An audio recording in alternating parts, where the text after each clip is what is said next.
વિધાનસભાનો સત્રનો આજે છેલ્લો દિવસ છે ને સત્રની શરૂઆતના પહેલા દિવસથી ગુજરાતમાં ચારે તરફ જે બેફામ ખનીજ ચોરી થઈ રહી છે, ગેરકાયદેસર ખનન થઈ રહ્યું છે, એ સરકારમાં બેઠેલા લોકોના આશીર્વાદ ને મિલીભગતથી જે ખનન માફિયાઓ બેફામ થયા છે એના અનેક ઉદાહરણો, એના પુરાવા આ વિધાનસભા ગૃહમાં ચર્ચા દરમિયાન અને સરકારના જવાબોમાં મળ્યા છે.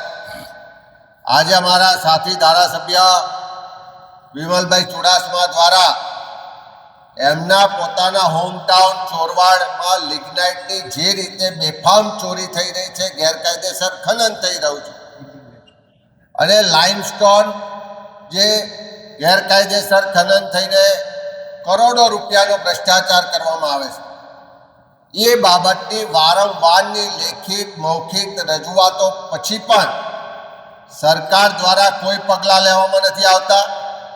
ગઈકાલે પણ એ બાબતે એમની રજૂઆત અનુસંધાને મંત્રીશ્રી દ્વારા ઉડાવ જવાબ આપવામાં આવ્યો હતો. વિમલભાઈએ પુરાવા પણ અધ્યક્ષશ્રીને આપ્યા, તેમ છતાં સરકારે સ્વીકારવા તૈયાર નથી. અને એ જ વાતને લઈને આજે વિમલભાઈએ રજૂઆત કરવાનો પ્રયત્ન કર્યો તો આપણે સૌએ જોયું કે કદાચ નિયમોની જોગવાઈમાં ના હોય પણ જ્યારે ગેરકાયદેસર ખનન થતું હોય, સરકારી મિલકતો લૂંટાતી હોય ને મળતિયા લોકો બેફામ રીતે કોઈના પણ ડર વગર આ લૂંટ ચલાવતા હોય તો પ્રજાના પ્રતિનિધિ તરીકે વિમલભાઈ વિધાનસભામાં ના બોલે તો ક્યાં બોલે? સાર્જન્ટો દ્વારા ઉંચકીને એમને બહાર લઈ જવામાં આવે છે.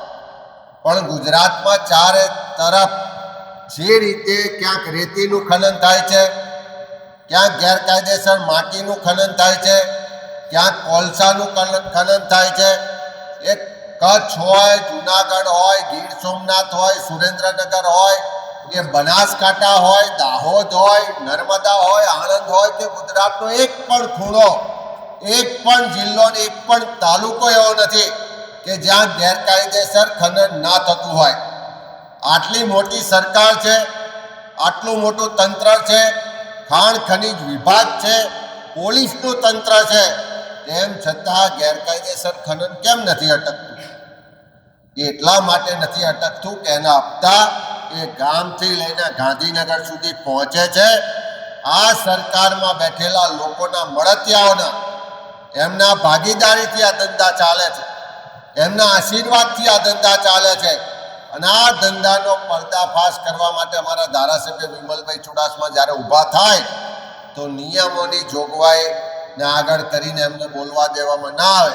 અમે અધ્યક્ષશ્રીને કહ્યું કે કદાચ નિયમોની જોગવાઈ નહીં હોય પણ ગુજરાતમાં ગેરકાયદેસર ખનન થાય છે, સરકારની સંપત્તિ લૂંટાઈ રહી છે, ખનન માફિયાઓ બેફામ છે, કોઈનો ડર નથી રહ્યો અને એના માટે પ્રજાનો ચૂંટાયેલો પ્રતિનિધિ અવાજ ઉઠાવવા માટેની વાત કરે તો સરકારે એને સાંભળવી જોઈએ, એને જવાબ માટે આગળ આવવું જોઈએ, ખનન ચોરી અટકાવવી જોઈએ.